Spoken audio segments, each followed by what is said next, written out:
everybody. Thank you so much for joining us today at RG Podcast. I'm here with my partner in crime, Sid. Sid, you say hello? How's it going? Yeah. All right. Hi. Ephraim, you're back for round two. I got to do you one-on-one, but we normally have an atheist here with me. So Sid is an atheist from Canada, right? Yep. And where are you actually? You're based in Jerusalem, Ephraim? I live in Jerusalem today, yeah. Hey, I thought I saw that you went to school in Haifa. Was that correct? I sort of did. I actually went to school in Bnei Brak, but the school was like a branch of Haifa University. So Okay. my degree is from Haifa, but I was only in Haifa like twice. But So I think about an hour from Haifa is a place called Akka. Akko. Akko. Yeah. So I went there. Okay, so one of the guys I hosted in South Korea, he lived in Haifa, so I stayed with him for a week, and then he sent me over to Akko, and that's a really cool place, right? Yeah. So we want to get right into the topics today. We have some very interesting questions for you. So I'm gonna let Sid. You can take the first crack, Sid, and let's get started. Ephraim, just to give you a little bit of my background, I know very little of Judaism. Not that I know much of many religions, but I guess my atheism is a Protestant Protestant version of atheism, if that makes any sense. I mean, that's kind of what I'm kind of used to in where I live. So I mean, I hope my questions aren't too simplistic. But the first question I have is, with Judaism in general and your belief in particular, is God only for the Jews or is God for everyone? Okay, so I'm speaking as a Haredi Jew, which is a type of Orthodox Judaism. God is for everyone. Okay. What's special about Jews in Judaism is we believe that we are a community or a nation which has special rules that for us to connect to God, we need to do in a special way that anyone else wouldn't have to do. So anyone else could theoretically have a direct connection with God, but we are supposed to be a nation of priests. That's what the verse in the Bible says. As if like we have extra rules that for us to connect, we need to do these rules. We need to follow these. Can I have a follow-up question there, Isaiah? No, you cannot. No.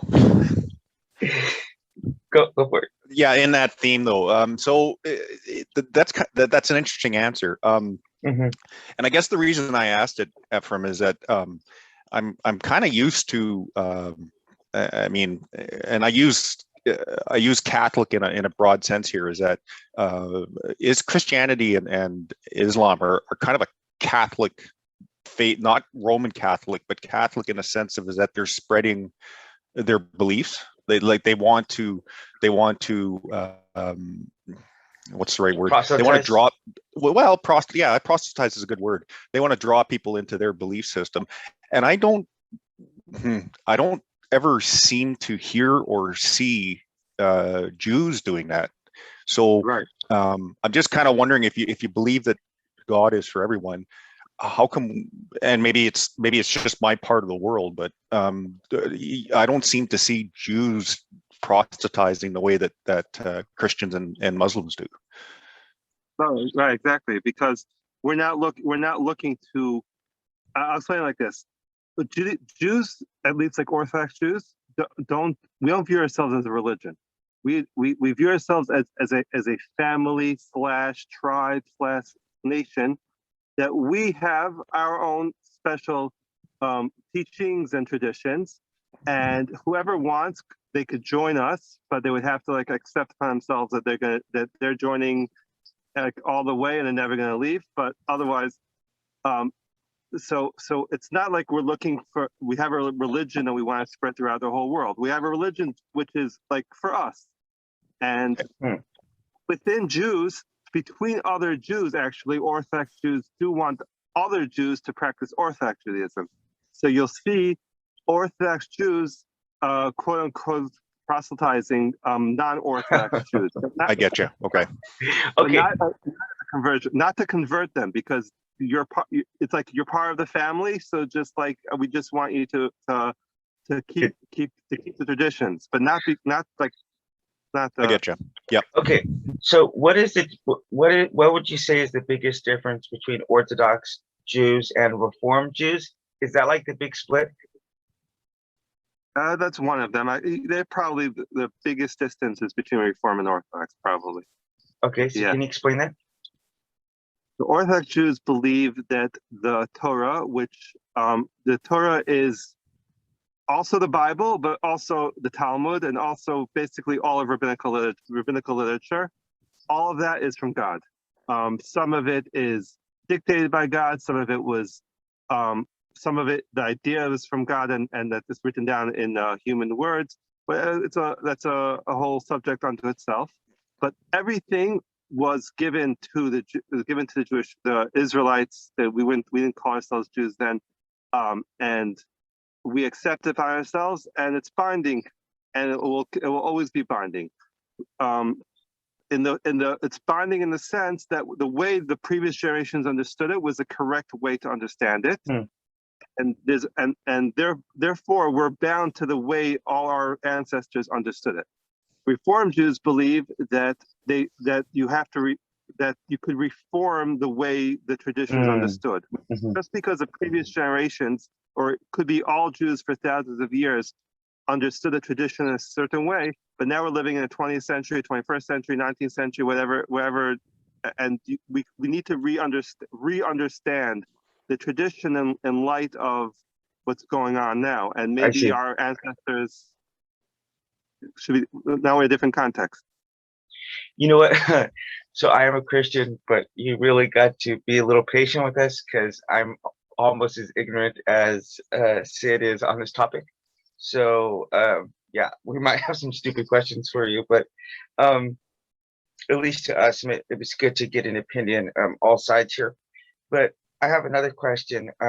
Speaking about atheism, I have heard that a lot of Jews inside of Israel are actually atheists.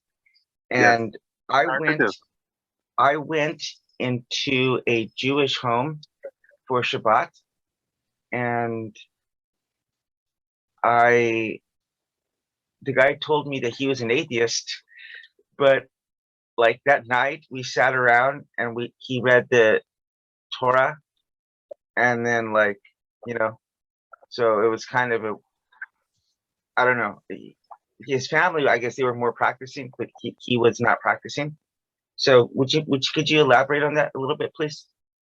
Okay, again, like I said before, we don't view ourselves as a religion, that as if it's like any person living anywhere. You have an American that happens to be a Protestant, American that happens to be a Catholic, a Canadian that happens to be a Muslim. We view ourselves as a family, or it's hard to say in English exactly how. It's like we call ourselves like a nation or a family or a tribe. That it doesn't really make a difference if you keep the traditions, if you don't keep the traditions, or you believe in it, you don't believe in it. You're born into this family, and this is your family no matter what. And some people might choose to keep more of the traditions, or believe more in the traditions, or believe in it less, or keep less. But that's not what makes you Jewish or not Jewish. It's being born into it, or choosing by yourself to become part of it. But it's so you'll have a lot of Jews who don't believe in anything, or a lot of Jews that believe in more than anything. But you have a whole spectrum, and but everyone's part of the family. No such thing as being expelled from the family. You're part of the family.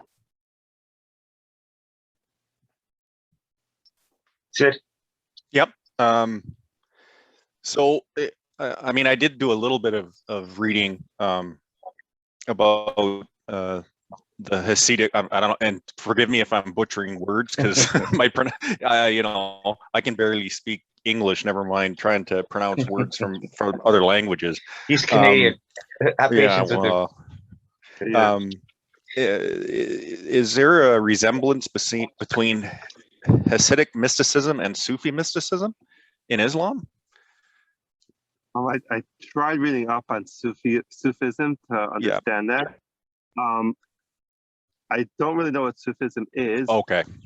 But I did find that actually what's the word Hasidim, which is referred today in 2021, is referring to specific movement. So over the past 1,000 years, it's actually referred to several different mystical movements or pietist movements. And there was a movement around 1,000 years ago in Egypt, which was also called Hasidim, which was founded by the son of Maimonides, which was a famous Jewish philosopher. Yeah, I've heard of him. Yep. His son Abraham, the son of Maimonides, that's how he's called, started also a group of Hasidim, which is very, very different than the Hasidim from today, which started in Ukraine and Poland and Hungary. Mm-hmm. And his teachings what I understood were very much based on Sufism. Other than today, I don't really know what Sufism is, so I can't tell you if today's Hasidim have to do with that. Okay, so I've seen some footage of those guys. They're somewhat like the charismatic, like snake handlers, the guys who mess around with the snakes. Have you ever seen that? I think so, maybe. In America? Yeah, because Jesus said something about they'll get snakes and they'll drink poison. So these guys literally do stuff like drink poison and handle snakes. I mean, I was watching this one, these Islamic Sufism, and they were literally taking like a pole and like piercing through the guy's stomach. No, like all the way to it was unbelievable. And so I kind of doubt that you guys would go that extreme with some of this stuff. But I have heard like the Kabbalah, there's like some mysticism in there. Is that true? No, so Judaism has a mystics part of it called Kabbalah. Mm-hmm. It's not aesthetic, I think that's the word, meaning like let's say in Catholicism, I understand, and Christianity, there's this idea of like not being worldly. I hope I'm not making a mistake. Like not getting married, or the virgin birth is somehow holier. In Judaism, it's the exact opposite. Like a virgin birth would actually be less holy, because you, if it didn't come through a like an act of like a sexual act, that means you weren't part of the world. So you didn't. So if you there's no ace, like if you don't eat, if you like you separate yourself, you're not supposed to separate yourself from the world. You're supposed to eat, drink, sleep, get married, have kids, like you're supposed, and be in the world and have God in the world. So there wouldn't be any like self-torture or things like that. I see. Like these things would be like. Side question, but what are the age range of your children? He has 10, Sid. My oldest is 6. He'll be 17 in August. He's 16 now. He'll be 17 in August. My youngest was born in September 1st, so she's 8-9 months. Wow! Oh wow! Congratulations. That's amazing. Hopefully you guys are. That's the limit. 10 is like, I don't know. Okay, so listen to this, Sid. So I interviewed one of my friends here who's a Muslim, and he's one of my best friends actually. And I asked him this question, and I'll tell you his response after you tell me your response, okay? All right. But I asked him, is Islam more closely aligned with Christianity or Judaism? And because I heard something, and maybe you can speak on this, but like a Muslim would go into a Jewish person's house, but they wouldn't go into a Christian person's house, or maybe it's the opposite way around, because they believe that Christians are polytheists, and they at least accept that the other side is, at least they believe in one God. Well, my understanding and wait, hold on. That's for him. Who are you asking? Sorry. Oh, okay. Sorry. Theologically, probably Judaism is much closer to Islam than it is Christianity. Okay. Narratively, the story of Christianity is like this. The story continues, like the after. Like the Jews, the whole story continues that Jesus was a Jew and everything else like that. So narratively, it sounds like it's like a continuation, but actually theologically, the Trinity would be considered polytheistic in Jewish thought. The idea of original sin, or that we somehow need to come onto grace because we're somehow tainted by original sin, Jews wouldn't understand what you're talking about. So like most ideas, I think, in most theological ways, Islam is much more similar to Judaism. So the other part of the question was, by the way, he said the same thing. He said the same exact thing. But the other part of the question is, okay, so are there Jews who wouldn't enter into a Christian's house, or Muslims who wouldn't enter a Christian's house because of the polyistic idea?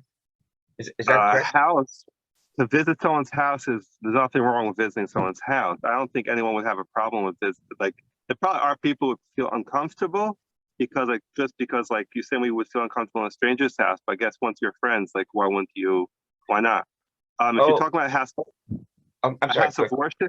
house of worship, a Jew would go into a mosque, but we would probably not go into a church. We'd probably feel if he's going to a church, he's going into like a place of idol worship or something. Okay. So then I totally made a mistake then. When I heard them say house, they were talking about maybe house of worship. Okay. Yeah. Just one quick question, and I'll give it back over to Sid. So I told you I was hosting this rabbi guy, right? And he was staying with us on the weekend so that he could fulfill his Shabbat and still getting to the synagogue, right? So he was telling me that if the Jews went into someone's house, I'm sorry, no, that was a different guy. The guy who I was staying with in Haifa, he told me that, because he was an atheist, mind you. This guy was an atheist, but he said his uncle or grandfather, if he would go into someone else's house who wasn't a Jewish person, he would bring his own plates. Can you elaborate on that? The reason why is because we have special rules of what we're allowed to eat called kosher. Mm-hmm. Now, when hot, not kosher food, we believe makes a plate not kosher. So if you would eat hot kosher food on it, it would it's interesting. It's to get into the physics of it is a different story, but basically, the idea is that hot food transfers to plates or pots or silverware, and so meaning if you would eat cold food on the plate, then it wouldn't transfer. So therefore, it's, if you're going to go to someone's house, it's better to bring your own plate, so you shouldn't have to worry about the not kosher food transferring. It's not about Jewish or not Jewish. It has to be, it's kosher rules. Like, meaning if a lot of us, like, if you would buy a coffee in a cafe, you would ask for a disposable cup, because if, for the same reason, because you might be, or you would ask not about the knife, because if the knife was used to cut not kosher meat, and then it's used to cut whatever else, so like the not kosher transfers to the knife, so which transfers to this, or the spoon or whatever. So it's a kosher rules. Sid? Yeah. So and I don't think I had this as a question, but I kind of wanted to follow up a little bit with that. So if following the laws, like you say, keeping kosher, the other laws and out of the Torah, Old Testament Torah, those rules you're following, they're not for salvation then. I mean, I think you've kind of, no, they're not. So are those laws a tradition, or is it a way of connecting with God better? Or can you kind of explain the reasons why the laws are followed if it's not for salvation? It's a way of connecting to God. It's like every time you do a mitzvah, we call them a mitzvah. which they translate as commandment, but like I was actually talking with my friend about it. It's a horrible translation. I don't know. I don't have a better translation. It means that like sapta, like to connect. It's like when you don't keep kosher. I'm sorry, when you keep kosher, let's say, then or you had the opportunity not to keep kosher and you still kept it. Like it's somehow like it purifies your soul, that your soul is more capable of clinging to God. Or if you do a mitzvah, let's say I gave charity or I performed some type of ritual. So, there's different mitzvahs. There are mitzvahs which are interpersonal, as mitzvahs which are ritual, like between me and God, and between man and me, and between God and me. So if you do anything like positive, there's a 248 positive mitzvahs. It sounds like a lot, which like means you do something. And it's 365 negative, which means don't do this. Wow. Wow. Most of them are not really relevant on a normal day. It Right. sounds like a lot, but if you like most normal days, most of them aren't really relevant. Yeah, we just have like 10. We just have Yeah. 10 in Christianity. It's much easier to remember. Some of those 10 are ours. I'm joking. So touche. So That's funny. So let's say when you do one of those things, or you don't do one of those things. So like you like connect to God in that way, and we do believe in the world to come. We do believe in like an afterlife. Then the more mitzvahs you did, or better you did them, then you'll have a bigger share in the world to come. Okay. Yeah. I see. So, okay. So one quick question. So you guys do believe in like an afterlife in heaven? Yes. Okay. So I got another We question don't for believe you. in hell, though. Wait, you don't believe in hell? No. So you believe if a person is not going to go into heaven, that they just get like extinguished? Why wouldn't they go to heaven? Let's say they're a non-believer, or they're Sid, for example. Sid's an atheist. Sid doesn't believe in God. What are you to do with Sid? I don't know. Like, why not? Like, I think I have to like try very hard not to get into heaven or something like that. I heard. I don't know exactly, but I understood it's like it's like very hard not to get into heaven. Really? Wow. We have to elaborate more on that one later on, because I like Yeah. to have a lot more questions. Because, yeah, so I think maybe that might have been a weird thing when Jesus arrives and he starts talking about hell and stuff. That might have been a really weird thing for Jews. And actually, so I'll just go ahead and ask you that one then. What is the Jewish interpretation of Jesus? And are you still waiting for a Messiah? Is the Messiah still going to come? Yes. So we still believe that in a Messiah that will come. We have more or less that we have a like criteria of what he has to do in order to be considered Messiah, which no one has fulfilled those criteria yet. We still believe one of the things that Orthodox Jews believe is that there will be a Messiah one day. Jesus came about not very early in Jewish history, so there's not a lot about him. Especially, let's say the main texts of Judaism don't even discuss him, because he wasn't like a major figure, I guess, like in the Jewish world. He wasn't like so he's almost not mentioned. He's mentioned later on when Jews like moved to Europe and they encountered Christians, so then they spoke about him. I have read parts of the New Testament, and a lot of what, let's say, a lot of the Gospels and sayings are things which you'll find in the Talmud. They're not like, I was always wondered which one came first, but a lot of the sayings are most Jews heard those sayings already in the name of other rabbis. And other than that, I don't know. So specific, yeah.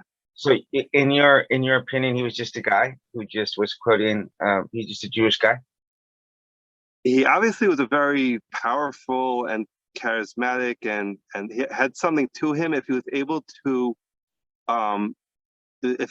accomplish what he accomplished, then you have most of humanity for the past 2,000 years feels connected to him and connected to his teachings. Then I obviously there's something extremely powerful, and that so many billions upon billions upon billions of people over 2,000 years connected to, then obviously there's something there. I don't think he was just a guy.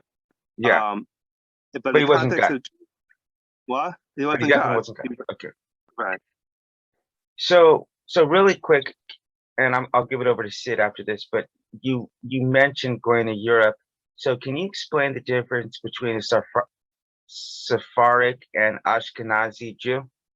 That's a weird name. That's a weird name for a Jew, by the way. That's really weird. So Ashkenazim. So I'm Ashkenazi. Ashkenazi means is actually it's a word. It's a name in the Hebrew Bible, which Jews connected to what the region of Europe, which is today Germany and France. So Jews who lived in that area started calling themselves Ashkenazim. Basically, today it means Jews who their ancestry went through Europe, meaning my ancestors lived in Europe up until a few generations ago. Sepharad is a word which came to mean Spain. So Spain used to be a Muslim country till the 1490s. Spain was a Muslim country, and so Jews living there came to call themselves Sephardim. And after in 1492, after Spain became a Catholic country, they expelled all the Jews and Muslims. Right. So the Jews who were expelled ended up joining the Jewish communities of North Africa and the Middle East, Iraq, Iran, and so they started. So they were called Mizrahim, the Eastern Jews.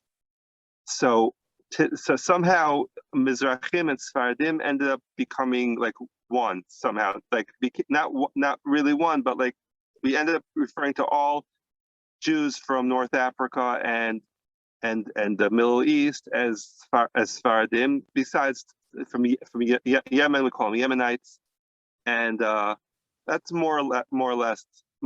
There's also Italian Jews. And the difference between them is because up until recently, before we had internet and before we had telephones, then everyone was more or less isolated. You had letters going back and forth between Iraq and France, let's say. So the community of France developed by itself, or in Germany or Hungary, wherever it was, and the community in Iraq and Iran and Saudi Arabia developed in its direction. So it ended up becoming a very, very distinct flavor. So like Sephardic Jews have a very Arabic flavor to them today. Arabic and North African flavor to them. So they're darker. Their skin is usually darker. Okay. Some of them are very, very dark. There's even black Jews from Ethiopia that are really, really, they look like black skin like any. The traditions are more or less, it's the same traditions, but like there's a certain like other flavor, like more Middle Eastern flavor that the Sephardim have, or North African flavor, and they have more African names, that more or their food is more Middle Eastern or African. Ashkenazim have more German sounding or Slavic sounding names, and our traditions are a little bit more European, like the way we pronounce Hebrew. We pronounce Hebrew differently also. They pronounce. Today Israel became a melting pot, so everyone pronounces Hebrew the same way. But the more traditional Jews who keep the more like the way Hebrew is pronounced by Sephardim, like branched one way, and the way Hebrew is pronounced by Ashkenazim branched a different way. We also developed we developed Yiddish. I'm sorry. I was in Macedonia, and I went to Holocaust Museum there. And I learned about the Ladino language, which is like I guess like a Spanish, and kind of like Spanish, and that was interesting. I never learned about that, but it sounds like Latino, so I was like, oh wow, Latino. I'm Latino. Sid? I guess this is a little bit of a follow-up question to what you were talking before about Christianity and Islam and their relationship with Judaism. And I don't want to make this question sound loaded at all against Isaiah or anything, but how do I mean, given kind of the history of the Jewish relationship with both Islam and Christianity, I'm not. I was trying to figure out how to word this the way I want to word it. How do you feel about the kind of the Jewish kind of being the father of those two faiths in a way? Are you? And I guess I mean this in a way where are you glad they came about? Are you, as a Jewish person, are you kind of maybe happy, not happy, disappointed, not disappointed? Yeah, I'm trying to figure out the word here, but do you kind of get what I'm trying to get at here? Is like, how do you feel about those faiths developing and spreading? For the record, Christianity was first, just for the record. Oh, no, I understand. Yeah.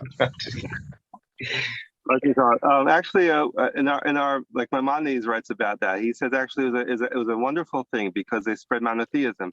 In whatever sense. Let's say even Christianity, which in a sense, I guess, is not like from a Jewish and Islamic perspective, it's not pure monotheism, but it sort of is. It's like one is three is one, but at the end of the day, it's one. So it's like sort of so it's certainly more monotheistic. There's also a Jewish sources which says that Jews need to be pure monotheists, but the same way a non-Jew doesn't have to keep kosher, so as long as his monotheism doesn't have to be like very pure, and like Islam is very into very pure monotheism. If I understand correctly, they're very concerned about any sort of. So the Jews will say, okay, as long as you believe in one God, you don't have to think so much about we're happy you believe in one God. Like, you don't have to go into all the minutiae and details exactly. So we're happy for the Christian in that sense. So we feel like Christianity and Islam like had a purpose. They had a purpose in spreading belief in God. So there was a positive development for the world. It was a good thing for the world. Okay. Is it possible for Jesus to come back and still fulfill like the Messiah role for you? Is that possible? Theoretically not. If you know what's going on in the Jewish world today, you ever heard of Lubavitch? No. In the Hassidic world, there was a Rebbe, which is, I guess, like the guru or the master or the leader of a Hasidic community called Chabad Lubavitch. They were based in they are based in Brooklyn, New York, in Crown Heights. Their Rebbe died in 1994. Now, this particular community developed the belief that their Rebbe was a Messiah. Really? And and even though he also didn't fulfill any of the conditions, but they had like some interesting ways of metaphorically explaining the conditions that he sort of maybe did, but then he died. So everyone in the Orthodox world thought, okay, so they'll give up on this idea. And usually when a Rebbe dies, then they appoint a successor. So they, instead of appointing successor, many of them continue to believe some of them continue to believe he's Messiah. Many of them believe he didn't die. That's a story unto itself. And many of them believe he died, but he's going to come back and be the Messiah. But that's a very, very fringe, like, I mean to say it's not, it's like sort of like a mainstream Jewish group. They're very, very prominent in the Jewish world as a whole. So they're not like a fringe group, but they're fringe in the sense that like any Orthodox Jew besides them doesn't accept their belief. I know we've been joking around a lot, but I think this is an extremely, extremely serious topic right here, because I swear I'm not making this up. So I saw like a Nazi rally, and they were KKK, and they were very anti-blacks and Jewish people. The guy's like, we hate black people, we hate Jews. They go, and then he goes, we don't even know why we hate the Jews. He goes, we don't need a reason to hate them. He goes, that's how much we hate them. And it was almost kind of funny, just the level of idiotic, like, are you really processing what you're saying here? Like, you're saying, he was basically saying, if we needed a reason to hate these people, it would like diminish the like nature of our hatred, right? So I just could not understand that level of hatred, where you don't even need a reason to have this. It's just, there's just, if it's getting passed down to you from somehow, but how would you even begin to to talk about why there's been so much hatred for, it seems, thousands of years now? It just seems so irrational. Like, how do you make sense of it? The truth is, it's a very wide subject and a very broad subject, and it's probably people have been talking about it for there's probably thousands of reasons given. First of all, we're a tiny group. A lot of people, most people probably don't even realize how little Jews there are in the world. Like, we're around 14 million people, which if you think about, it's almost nothing. And in a sense, we were the perpetual other. Like, throughout thousands of years in Europe and the Middle East, we were like, everyone is Muslim, and those couple hundred families on the other side of town are Jewish. Everyone is Christian. Those couple hundred families on the other side of town are Jewish. Like, we were always the other, and we were different. We didn't have the same holidays. Everyone's celebrating Easter. We're having Passover. Everyone's having Christmas. We're doing Hanukkah. So it's like, but I can imagine that the way it works, like in any place in the world today, when you have one group which is a majority group and one group which is a minority group, then it seems to be like humans are somehow to our detriment, we're somehow programmed to project onto the minority group all of our problems, especially Jews, which are featured in the religion. So let's say Europe was very prominently Catholic for a very long time, and Jews never disappeared because everyone read about the history of the Jews when they went to church on Sunday, or throughout whenever. They knew that Jews existed, and they knew that these Jews are somehow connected to the Jews that we read about in the Bible, and also Muslims. Like, so I think for the most part we're a minority, but we're a minority which were prominent. Meaning, it's not that your video disappeared. You're still there. Don't worry about it. Don't trust me. We want to keep his face off screen as much as possible. So I see. Yeah, he's doing us a favor. So we're a minority, but we weren't a minority that could just disappear because everyone read about us and heard about us because we're present in the New Testament, where we show up in the Quran. So we were like there for people to project their the way people do. People project onto minorities their thing. So especially under Catholicism, they somehow blamed that Jews living in the 1500s are somehow culpable because some Jews living in Jerusalem. I'm not sure what the connection why some Jews living in Jerusalem, these aren't even, who says these are even their descendants? Even if it's true, like, I don't see whatever it is. Okay, but so I think that had and especially like in the 1900s, all like the racial when all racism became like a whole ideology by like racial science. So they tried grouping humanity into different races. So they came up with the idea of a Jewish race.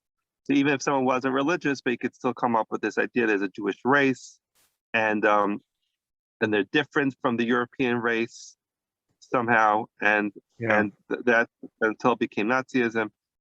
And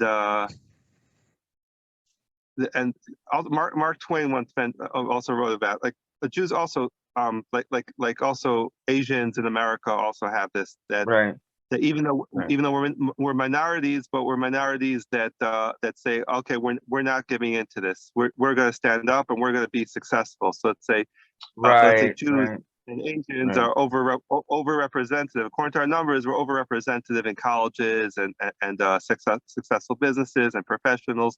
and then people come and say, okay, so now let's make a limit how many Asians could come into school or how many Jews. Right. I'm sorry. So a lot of like Europeans will comment. I think over the centuries, there were probably a lot of Europeans said, well, it's not fair. Look how such a small minority. Why are so many? Why are they making so many doctors and lawyers and whatever? And well, I'll just give an example. Let's say if you know, let's say media. If you look in Hollywood, there's a lot of Jews in Hollywood. Yeah. Absolutely. One of the reasons why is because when Ashkenazim first started coming to America in the 1800s and early 1900s, they weren't allowed to do anything. They weren't allowed to become lawyers. Like all the big there was a very strong racism or anti-Semitism. They basically, if you weren't a WASP, you couldn't do anything. So the Jews got together and said, we need to take care of our families. What could we do? There's a new industry coming up called Hollywood that the WASPs didn't take over yet, and they're not going to kick us out. So let's go there. Wow. And that's basically how it happened. A comedy, like certain industries are just like let's say in Europe there were Jewish bankers. It's basically you kicked us out of every single industry, and it's the only one left. So it just happened to be industry which your name you become a little bit more famous when you're a director in Hollywood, you're a little bit more famous. So listen, you do want me to be a lawyer in I don't know where. So what am I supposed to do? So I became a director in Hollywood. Like that's pretty much the definition of irony right there. I heard an interesting theory on anti-Semitism. Maybe not around the world, but definitely within Europe and the Middle East, and I'm sure the idea behind this wasn't to paint people with a broad brush, but the theory is basically the Jews saw both. I mean, whatever he was, they saw Jesus. And they saw Muhammad, and they said no to both. Right. And I think this person that said this basically said that kind of was the root of anti-Semitism. And I mean, you're right. That's a human condition. It's not just anti-Semitism. Any kind of division between people is a human problem we've had since time immemorial. I mean, people tribe up and then you start looking at the other and that way. But I thought that was an interesting idea that because the Jews had rejected both of these figures, that sort of followed through those faith lines, and they weren't that happy that the Jews had done that. I don't know if you've heard that before or thought about that or. I've heard that because I can think of myself now, like speaking to Isaiah, even like as a Christian, and me as a Jew. If I say that, I think to myself, like I'm worried. Am I hurting his feelings if I say that I don't feel that I don't believe that there was any original sin, and I don't believe we need salvation. So I don't need anyone to come and save me. I think to myself, like I'm worried now that I might. Am I hurting Isaiah's feelings? I hope I'm not hurting his feelings. And the same way I would imagine if I was speaking to a Muslim and I feel like I don't know who Muhammad was, but I'm not very like, let's say yeah. But let's say I would be afraid like to hurt his feelings. So I can imagine if you multiply that by hundreds of millions of people that probably are not as sensitive, not as understanding as Isaiah or anyone else, and they see, oh, there's a group of people over here that they don't even feel they need your Messiah or your prophet, and they're happy. They're not looking for salvation, and they're not looking for. I'm not sure what Muhammad, what the idea is over there, or what he's offering, but like, what I don't know so much about exactly what's how Islam works in that sense, but like we could come straight to God. We don't need the Quran, let's say. And I can imagine a Muslim also feeling insulted. Like, what do you mean you don't need a Quran? Everyone needs a Quran and not you? And that's interesting. I have never heard that analysis, Sid, so thank you for that. So I told you about this before. During the time when the Jewish were settling some of the they were doing the resettlements and they were bulldozing some areas. I had made a political statement against the Israeli government, and I wore a flag to school, and I had it crossed out. And the ADL, uh, Anti-Defamation League, had contacted my school and wanted to see me expelled because they thought I was being anti-Semitic, and I literally had the photo, like the photo that when they did the story on me, like I was like pulling down my shirt like that, and I'm like, I have not even 1%, not even 1% hatred of Israeli people. I just happen to be very against this one particular act. It's not like I'm not even pro-Israel because I am pro-Israel. I was, you know, I was demonstrating against this, but when you mix state flags with, or just states with any kind of religion, does that just seem like you're setting yourself up for some problems there with mixing religion and church? Like I'm as a Christian, I'm 1000% against it as a Christian. Like I fall on a far more liberal persuasion, but it seems like that's going to lead to problems no matter which way you, either one way or the other. So what are your thoughts on that? Okay, so like I said before, we Jews, for sure Orthodox Jews, and I would say Zionist Jews also. I can't speak for Reform Jews, but we don't view ourselves as a religion. We view ourselves as a people or a family that happens to have a religious tradition and religious beliefs and religious rituals, but we're a family, and so the idea of Zionism. So just to give an introduction, I'm not a Zionist. Most Haredim, I'm Haredi, are not Zionists. We live in the land of Israel, but we don't identify with the state of Israel.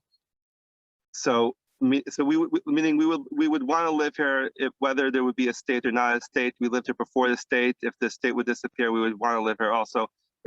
So saying that now just a side note, what the idea of Zionism wasn't a religious idea. The idea was by secular Jews that felt that that they were European Jews, and they believed that European anti-Semitism is so strong that actually secular anti-Semitism is even worse than Catholic anti-Semitism, and there's no hope for Jews to survive in Europe, and they need to go somewhere else where the Europeans won't be able to persecute us. And that was the idea of the first Zionists. They didn't even care where they went originally. If they would have been given Uganda, they would have been happy to go to Uganda. They didn't care where to go. Yeah. Now, in the end, they decided that the best way it will work out is if they go to the land of Israel, which was then politically called, was part of the Ottoman Empire, was part of a province of Palestine, Syria, and that's just where they ended up. Now, it wasn't an idea of making a religious state. The idea was it should be a safe place for Jews who feel persecuted in Europe, especially Europe. They should have a place that they could live themselves and not worry that someone's like the middle of the night Russian peasants are going to make a pogrom. Now the state of Israel happened much later. The state of Israel was after the Holocaust. Many I'm make a long story short. I'm not going to go all Zionism, but basically a lot of people living in Palestine at that time, a lot of Jews, the Holocaust proved for them that if Jews don't protect themselves, no one's going to protect us. I look at it as like it was like, imagine if like Black Lives Matter ended up saying, listen, we can't protect, no one's going to protect us, we're going to protect ourselves, and we're just going to, so it was basically that idea. It ended up becoming a state. That's a whole story unto itself. and but they have that mentality in their head all the time that we're protecting. We're the safe haven for the world's Jews. I see. There's all the yeah. Now, they don't believe to get into Israeli politics. Like, so Israeli politics is very diverse. You have very, very left wing politics, very, very right wing politics. It's like any other country in the world. And so not Canada. They're all left wing over there. They're all left wing in Canada. Easy now. So I'm sorry. So a lot of Jews get this feeling that Israel is like picked on. I don't know well enough to know if it's true or not, but a lot of I've heard people say that it's called whataboutism, but I don't.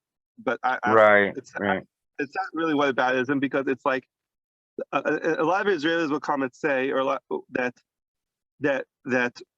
you have somebody. I'm not saying this is true or right or wrong. I'm just saying like where someone might be coming from. Right. He's saying, listen, there's human rights violations going around all across the world. Right. So why? So and the violation, the alleged violations in Israel are a lot of minuscule.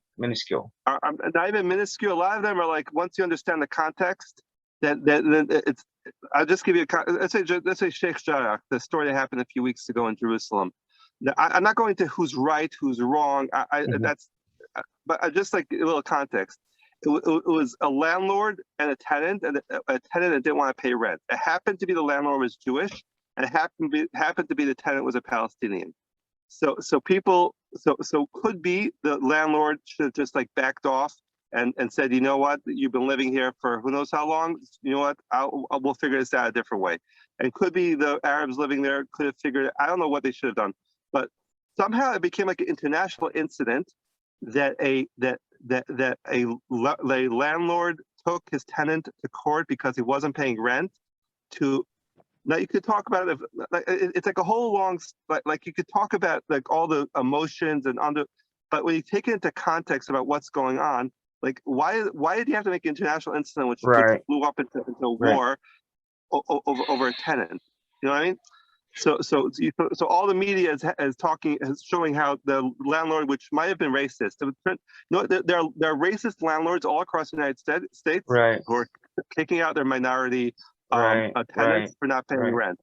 No one's starting a war over that.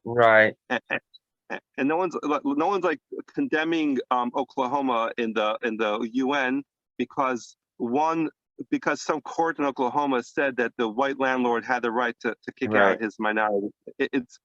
So it could be. No, I don't know who's right or wrong. Could be really it is. But so then a lot of Jewish people come and say like they say like, this is so disproportionate that it can't be that you're just criticizing a state. It must come from anti-Semitism, because why me? First of all, I want to say very clearly, I am pro-Israel, but I'm also pro-Palestine as well. Like, I don't see those as a contradiction in any sense of the word. I'm pro-humans, okay? I'm pro-humans. I respect everybody's right to live and to practice their religion, okay? That being said, going into Israel, I definitely saw it's a very complex situation. It's not as black and white as you might see, when you go and see it firsthand. One thing, for example, man, I went on a tour and they were telling us about some of the houses there and about how they were controlled by certain, like some of them were like, this isn't Jerusalem, by the way. Some of them were controlled by certain families, and there was like some really complicated landlord issues. And some of them, I mean, the tour guide said these apartments right here would be like a couple, like, maybe like a couple $100,000 anywhere else, but it's like $1 million here. And so, I think he was saying like some Jewish people from around the world like will buy it from the Palestinians, and the people who sell the houses are seen like as traitors, because it's like they're giving up a piece, And I was actually, as we were doing the tour, they were actually like yelling at us from the like the houses, the Palestinians. So anyway, it's a really complicated. I don't think we could ever try to hash this out in a single Right. in a single podcast. But the point is that we're just trying to have conversations. The next conversation we're going to have is going to be with a Muslim man, and so we'll also interview with another Christian man. But this is something that people need to see that. You're right. I mean, I'm not going to lie; it is a little hurtful. I know Jesus Christ has totally changed my life.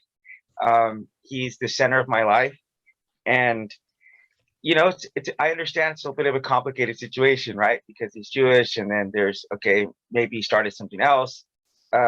It's not, it's a complicated situation, but it doesn't mean we can't respect each other. My Right. Muslim friend who viewed me, he told me flat out. He says, "I think that God coming down to kill himself to himself is the stupidest thing I've ever heard of." And we're still great friends. So, Sid, you got any last thoughts?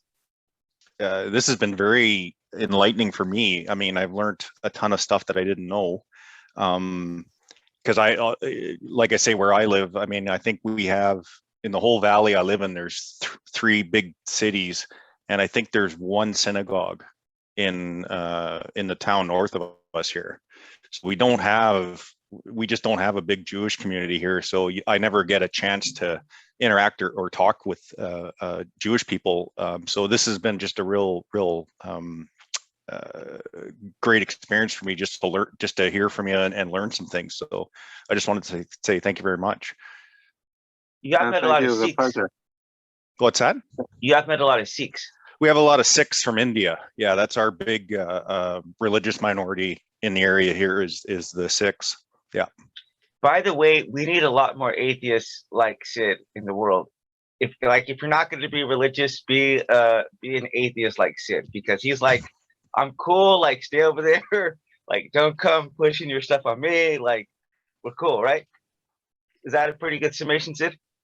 No, I don't mind people talking or well, pushing is the wrong word. I mean, if people want to proselytize, that's great. I mean, I don't mind discussing stuff, but it's just I just find ideas interesting, and religion is one of our earliest ideas. So yeah.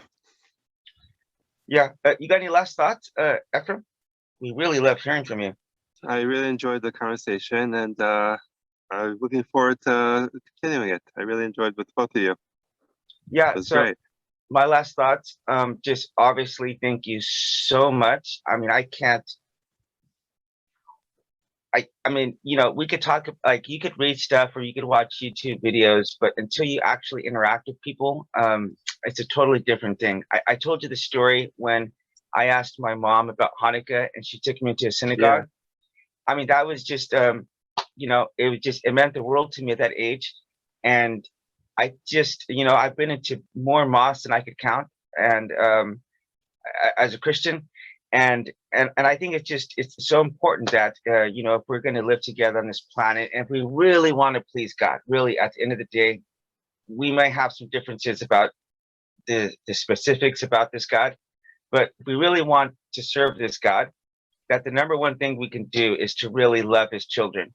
Because I know you have 10 kids, I have one, and the best thing you could ever do for me is to show love to my child.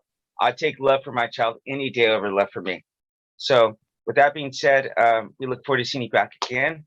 And we want to thank you for joining this episode of RIT Podcast. If you're not subscribed, be sure to do so and leave us a comment below. And thanks for listening. Goodbye.